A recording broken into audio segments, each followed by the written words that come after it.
नमस्कार दोस्तों, मैं राहुल सिंह अपने यूट्यूब चैनल जावलेट हब में आप सभी का स्वागत करता हूं।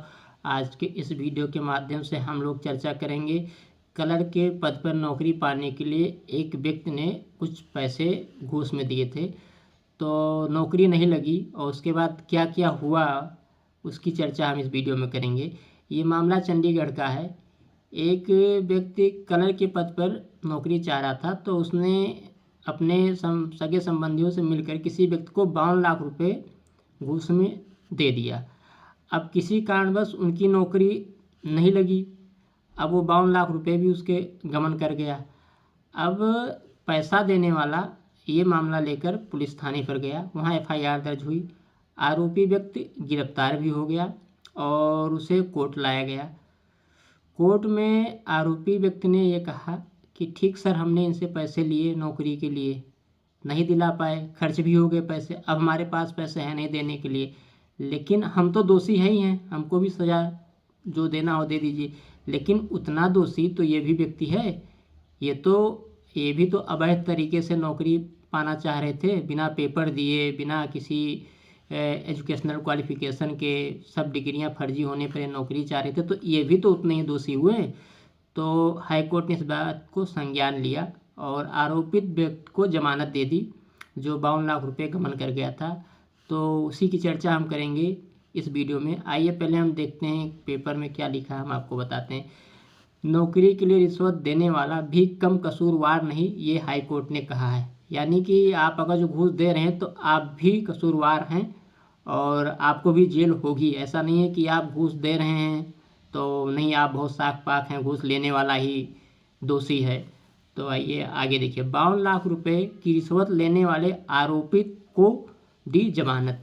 अब मामला चंडीगढ़ का है। नौकरी के लिए रिश्वत देने वाला कम कसूरवार नहीं, पंजाब एवं हरियाणा हाईकोर्ट ने एक अहम फैसला सुनाते हुए कहा कि अगर कोई शिकायतकर्ता अवैध उद्देश्यों के लिए धन का भुगतान करता है तो उसकी भूमिका की भी गहन जांच होनी चाहिए। अगर वह भ्रष्टाचार में लिप्त पाया जाता है तो उसे भी रिश्वत लेने वाले आरोपित की तरह जवाबदेह ठहराया जाएगा। नौकरी के लिए 52 लाख रुपए लेने के लिए आरोपित को जमानत देते हुए जस्टिस संजय वशिष्ठ एवं हिसार पुलिस को शिकायतकर्ता की भूमिका की भी जांच का निर्देश दिया गया। हाईकोर्ट ने जिसने पैसे दिए थे उसके भी जांच के लिए पुलिस को निर्देश दिया है।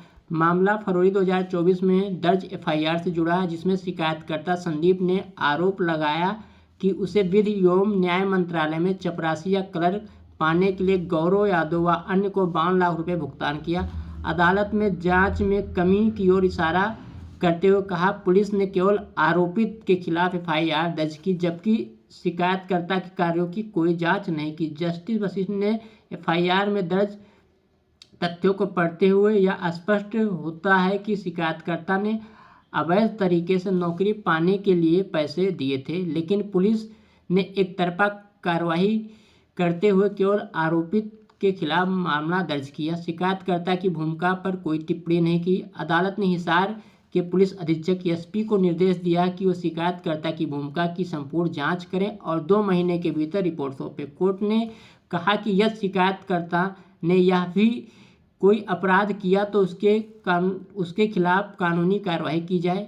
कोर्ट ने यह भी माना कि मुकदमा लंबा चल सकता है और जब तक गवाह पेश नहीं किए जाते तब तक आरोपित को जेल में नहीं रखा जाएगा। यानी जो 52 लाख रुपए गबन किया था वो गौरव यादव, उनके अन्य साथियों को, उन सबको जमानत मिल गया है और इसी आधार पर आरोपित को जमानत दी गई है। ये मामला था चंडीगढ़ का। आगे एक मामला और है, ये है बिलासपुर छत्तीसगढ़ का।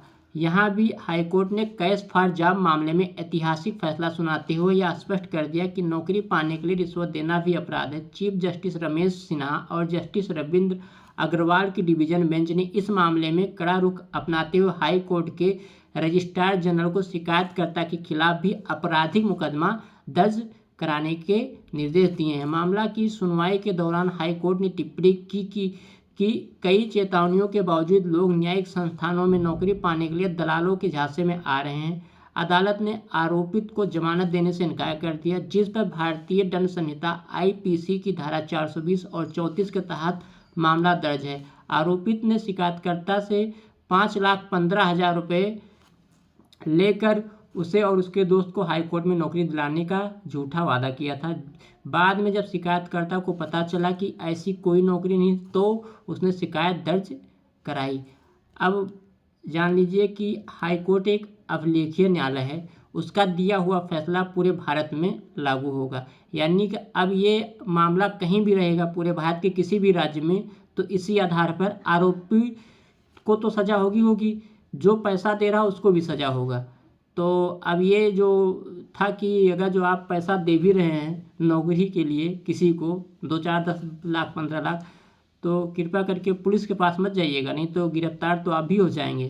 क्योंकि सीधे सीधे हाई कोर्ट ने कहा कि दोनों लोग दोषी हैं, ऐसा तो है नहीं। अब उनकी जो पैसे 52 लाख रुपए दिए थे, उनकी जांच होगी, ये पैसे वो लाए कहाँ से।